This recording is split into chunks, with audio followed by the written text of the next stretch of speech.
Assalamu alaikum, welcome to a new episode of the GDM show. On today's show, we're going to be discussing a topic which is very close to all of us, which is Gaza. Now, it's sometimes very hard to have words for the images that we see all around the world, the images that people share on social media, on Twitter, of mutilated bodies, of dead children, of crying mothers. When I heard of in the news about the attack that happened in which 3 pregnant women died, for me it was just like it's just unreal, the level of pain and suffering that is going on in Gaza. I mean, it's very difficult to. We know that this life is a test, and every Muslim is going to be tested with good and evil, and Allah tests those that He loves, and it's the blessed land of Palestine. But we Muslims, I mean, it's just really, really sad to see. Yes, it's sad. It's very sad if you think about it. And this is what we wanted to discuss today, right? What could we do, right? What could we potentially do to help our brothers and sisters in Gaza and in other places in the world as well, right? And a beautiful thing is that we do react as an ummah. You know, we do things, positive things, to help our brothers and sisters when they're in need. We've seen campaigns online which are amazing, you know, people raising money, people donating and doing all of these amazing things. But one thing I really wanted to talk about today was, what could we do as a long-term solution, right? Because if we think about it, it hurts. You know, you see your brothers and sisters around the world, they're no different to your mother or your sister. In reality, that's what the Prophet ﷺ told us. You know, the ummah is like one body. You know, I'm paraphrasing, but if one part's hurt, then the pain is in the whole body. It's not only located in one area, right? So this affects us. But what can we do? Because one thing that upsets me is that we react, which is amazing, but the negative of it is we react temporarily in the short term. 3 or 4 days, maybe a week or 2 later, the social media posts, the campaigns, the protests and so on, which are good, they're necessary in the short run. But then after that, we forget about it. We completely forget about it. And this happens time and time again. So what want you to discuss today or share with us is maybe one way that we were discussing before, which is a potential long-term solution. What can we do which can help not only this situation, inshallah, in the future, but Muslims around the world, inshallah? I mean, firstly, to do with the short term, what we can do. There's one of the most simplest things you can do is donate and help the people of Gaza. Now, Merciful Servant are running a campaign called £1 for Gaza, the link for which you'll find in this description. On the screen below as well, inshallah. And, you know, it's very, very simple. They've got this really fantastic system where you literally just pick up your phone, press a few buttons, and press click, and a donation goes straight to them. And they have a 100% donation policy. They're doing this on behalf of Ummah Welfare Trust. Now, this is a short-term solution which we can get involved in, right? And we need to get involved right now, because that's, like we said, short term as well as long term. Do both, but at the moment what's needed is this solution. Basically, we need to support our brothers and sisters in this place. They need our help, they need the resources, so make sure you guys do this, inshallah, wherever you can, especially in this blessed month, right? The last couple of days of Ramadan, we could potentially be in the night of power, the night of decree, today or probably tomorrow. So we need to make sure that we actually react. And if you want to react and you want the most reward for reacting, now's the time, inshallah, right? Now's the time. Donate whatever you can. And like you said earlier, even if it's £1, 50 pence, 20 pence, whatever it may be, every little helps, inshallah, right? Okay, now in terms of the long-term solution, and this is very, very important, what is the long-term solution? Not only for Gaza, but for the suffering of the ummah as a whole. Right? A positive thing that we as Muslims can get involved in, which will help alleviate. And I'm not saying it's the only way. There's many other charitable work that can be done. But it is at least something positive that a Muslim can do that can help alleviate the suffering of Muslims around the world. Whether it's in Gaza, whether it's the millions of Muslims in Africa which are being converted from Islam to Christianity, right? Because of their poverty.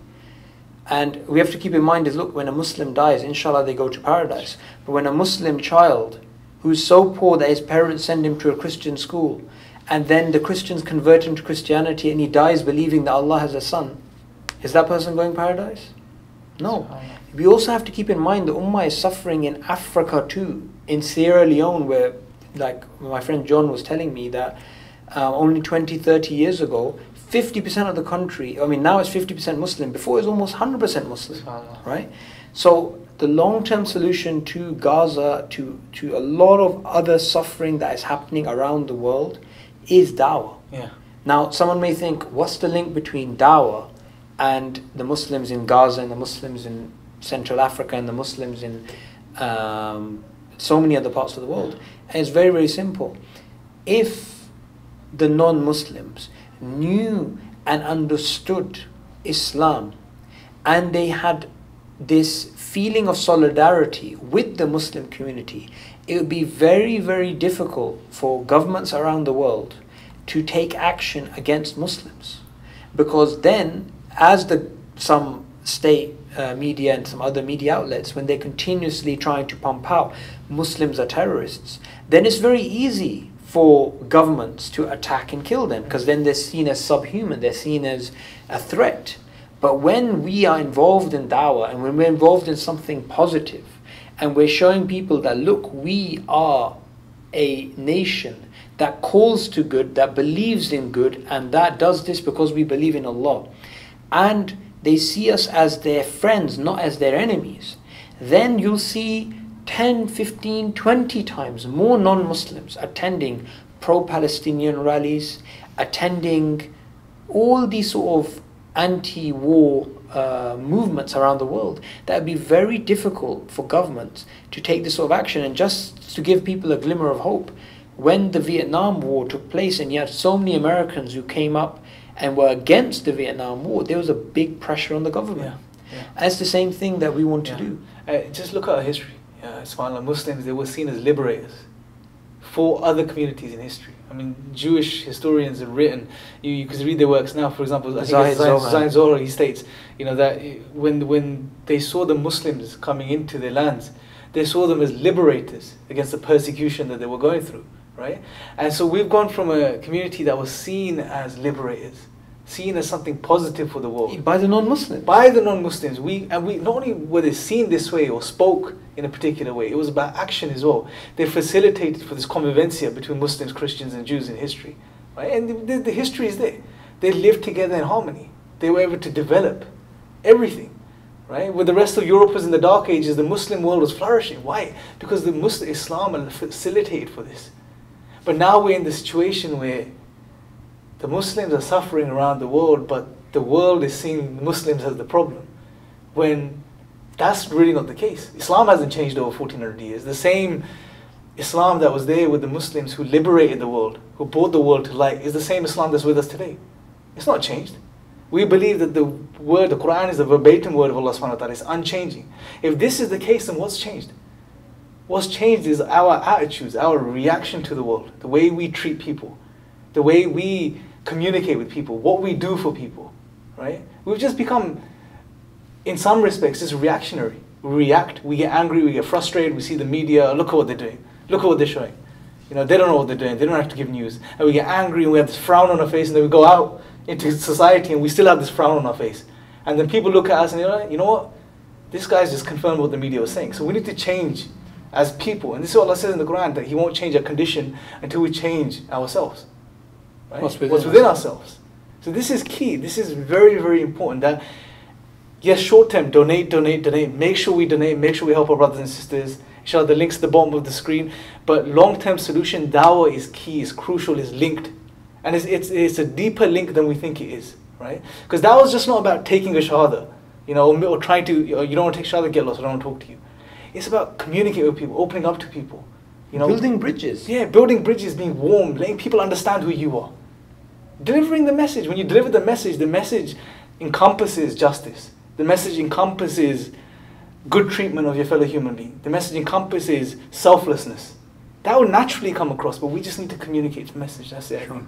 So I don't know if you want to round it off by concluding whatever you want to say. One thing I want to round off by is 10 seconds that you spend in sending a text message for £1 for Gaza campaign this could potentially lead to someone being saved, Yeah. their life being saved. And as Allah says in the Quran, that whoever saves a life, it's as if he's saved the life of all of mankind. So say, even if your donation, even if it doesn't save someone's life, even if it improves someone's life, right? This is a big, good deed that you will see, inshallah, on the Day of Judgment. So Jazakallah khair for listening on the show. Please leave your questions and comments on the bottom, and we'll see you in the future shows. Assalamu alaikum.